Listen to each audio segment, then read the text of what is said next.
Good morning. Isang pagpapalang umaga po sa inyo. Travel adventure, early in the morning. Siguro nandito na ako sa may bandang Imus. Ayan. Magandang umaga po sa inyong lahat. Good morning ate. Ate, tinda mo?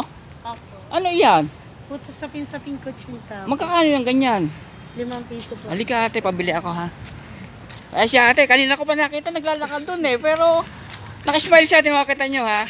Ayan ang buhay natin dito sa Pinas. Okay. Di ba? Nakakaraos tayo. Pero ito, bibili tayo kay ate, almusal.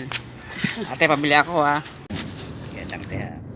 Ayan o, kita nyo. Tigdi 5 piso daw lang yung tinda ni ate. Ate, kahit ano, kombinasyon na lang. Haloan.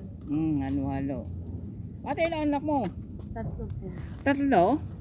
Masaya ka naman, di ba? Opo. O, kita nyo si ate, bagong ligo pa. Pero talagang eto, kahit pa paano, nakakaraos ng buhay. Magkano kinikita mo sa araw? Ano po, minsan po 700, mag 800 po. Ano na yon? Tubo na yon. Hindi po. Mga Kakasimpa. Magkano lang matitira? Mga 400 po. Bali ang anak mo ay 3 po. 3, nakakaraos naman. Anong edad na ng mga anak mo? 10 years old po yung panganay ko. 10 years old. Opo. Na Yung pangalawa po, magsi-7 po. lahat ngayon. nag-eskwela yun, no? Ang trabaho na mister mo? Ganito rin po. Ganito rin. Nagtitinda rin po ng po. Aba.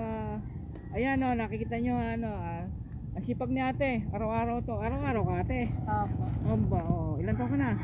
30 po. Ate,